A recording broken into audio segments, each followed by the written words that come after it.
Welcome. We're so glad you're here.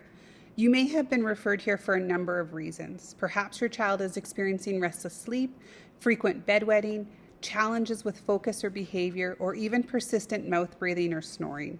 Or maybe someone simply noticed that something feels off with your child's sleep or development.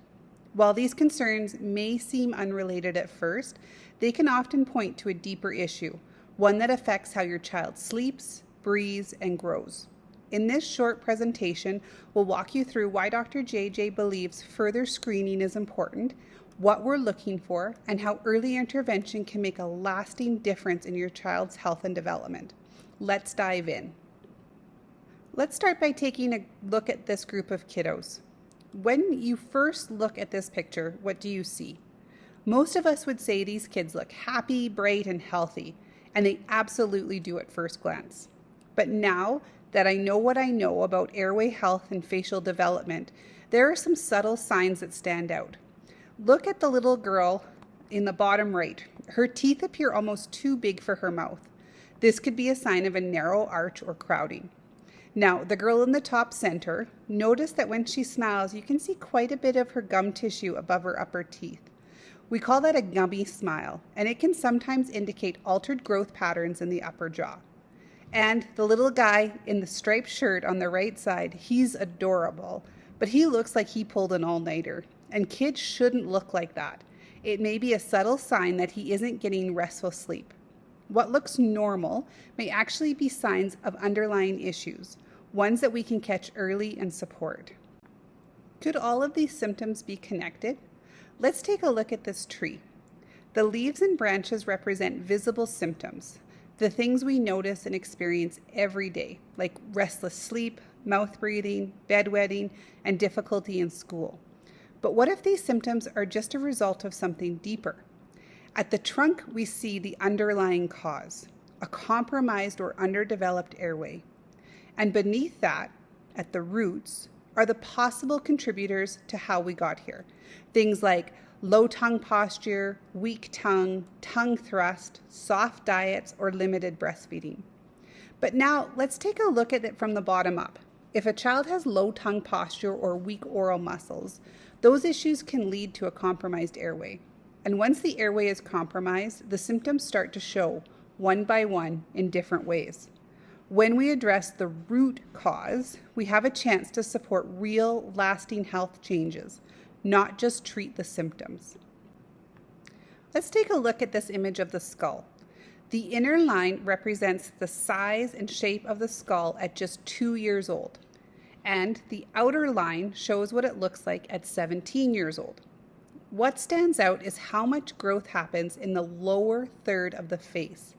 This is where the jaws and airway structures develop most significantly. Now here's something even more important.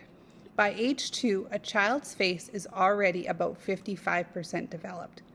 By age 4, it's 75% developed. And by age 12, it's around 92% developed. Most growth happens before the age of 12. And we know that normal craniofacial growth occurs in a forward, downward, and outward direction. That growth is critical, not just for smiles, but for breathing, sleeping, and long-term health. This is why early screening matters, because by the time a child is 12, most of the foundational growth is already done. So what can we do for our kids? We have an incredible opportunity to intervene early, before airway and sleep issues turn into chronic adult health problems. By identifying the signs and symptoms early on, we can support proper growth and development, encourage healthy breathing habits, and guide the jaws and airway structures to develop the way they're meant to. In doing so, we can help stop the cycle from continuing, catching the problem when it's small instead of managing it when it becomes a lifelong condition. This is a preventative airway care, and it can truly change the course of a child's life. So how do we support healthy growth and function? First, we focus on promoting healthy nasal breathing. This means identifying and addressing any barriers to nasal breathing and discouraging or eliminating mouth breathing. Nasal breathing is critical. It filters, warms, and humidifies the air, making it easier for our lungs to absorb oxygen efficiently. Next, we look at creating more functional space for the tongue. We do this by strengthening and conditioning the tongue muscles and training the tongue to rest in the proper position, up and forward. This helps support healthy swallowing, speech, and overall oral development. And finally, we work to eliminate bad habits that can interfere with development. Things like thumb sucking, tongue thrusting, and reverse swallowing. These behaviors can all contribute to malocclusion and airway restriction if left unchecked. By focusing on these pillars, nasal breathing, tongue posture, and habit correction, we help set the foundation for long-term health. Thank you for watching. We hope this helped you understand why further screening matters and how it can impact your child's overall health and development. If you have questions or want to learn more, we're here to help.